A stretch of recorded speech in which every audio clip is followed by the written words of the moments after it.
দুইজন, এই কিলার দুইজন, ফরহাদ এবং রনি এবং ভিকটিম এরশাদ, এরা চৌহালাতে একটা সাইজিং মিলে কাজ করত, পাশাপাশি কাজ করতো। তারা একে অপরকে চিনতো, জানতো। এবং মাস্টারমাইন্ড রনি, তার একটা খারাপ অভ্যাস ছিল, সে অনলাইনে বিটকয়েন এবং অনলাইনে বিভিন্ন রকমের জুয়ার বিভিন্ন বিষয়ে সে জড়িত ছিল। সে মাঝে মাঝে টাকা সেন্ড আপ করতো ওই অনলাইনে, এবং ভিকটিম এরশাদের ফোনের থেকে সে মাঝে মাঝে বিকাশে টাকা সেন্ড করত।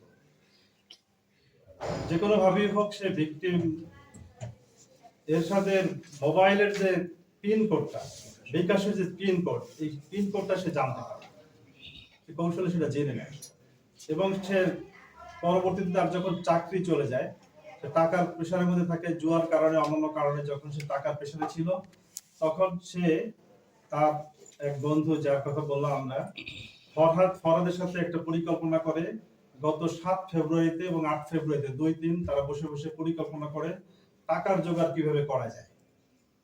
একটা পর্যায়ে তারা ছিনতাই করা, চুরি করা ইত্যাদি বিষয় পরিকল্পনা করে, এবং তারা পারস্পরিক মতামত দেয় যে না, এরশাদের কাছ থেকে আমরা টাকাটা নিতে পারি, তার কাছে টাকা থাকে এবং তার মোবাইল ফোনেও টাকা থাকে, আমরা তার কাছ থেকে ছিনতাই করতে পারি। এই ধরনের পরিকল্পনা করে 8 তারিখ, 7 এবং 8 তারিখে। এবং 11 তারিখে সন্ধ্যা 7:30 অথবা 7:30টার দিকে তারা জানতো যে ভিকটিম এরশাদ সে সাইজিং মিলে রাতে নাইট শিফট ডিউটি করার জন্য যাবে, এই পথে তাকে ধরবে। এবং সে পরিকল্পনা অনুযায়ী তারা দুজন অপেক্ষা করে এবং তাকে তারা ধরে, যেহেতু পুরো পরিচিত লোক, সেই হিসেবে তার সাথে কথা বলতে থাকে। এবং তারা একটা পরিকল্পনা করেছিল যে মেয়েরই লোভ দেখালো, অবৈধ কোনো মেয়ের লোভ যদি দেখানো হয়, তাহলে হয়তো সে পড়ে যেতে পারে, তাকে ছড়াই নিয়ে দূরে কোথাও নিয়ে যাওয়া যেতে পারে। তো সেই পরিকল্পনা যে কোনো একটা মেয়ের কথা বলে, কাল্পনিক যে একটা মেয়ে আছে, আমরা ধরে রাখছি আমাদের সাথে আছে, আমাদের সাথে আসে।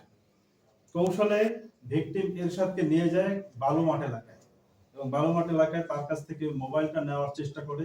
সে যখন মোবাইল দিতে না চায়, তখন তাকে আঘাত করে, ধস্তাধস্তি হয়। একটা পর্যায়ে ছুরি ছিল সাথে, তারা ছুরি পরিকল্পনার অংশ হিসেবে ছুরি নিয়েছিল কিলাররা, এবং ছুরি দিয়ে উপর যেভাবে তাকে আঘাত করে এবং মৃত্যু নিশ্চিত করে। তার কাছ থেকে মোবাইল ফোন নিয়ে যায় এবং তার ভিকটিমের ব্যবহৃত একটা বাইসাইকেল, এই বাইসাইকেলটা তারা নিয়ে যায়।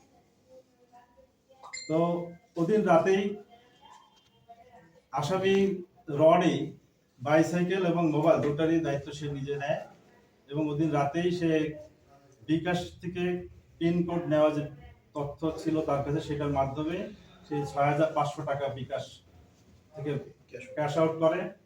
এবং এই ক্যাশ আউট করার পরে পরের দিন আবার এই মোবাইল ফোনটা কিন্তু তার সহযোগী পিলারকে দিয়ে দেয় যে তুই বিক্রি করে নে।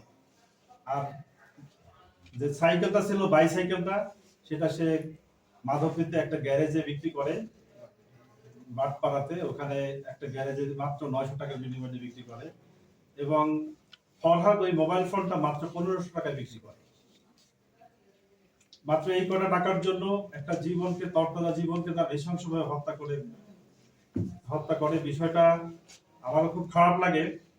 আমরা যখন জানতে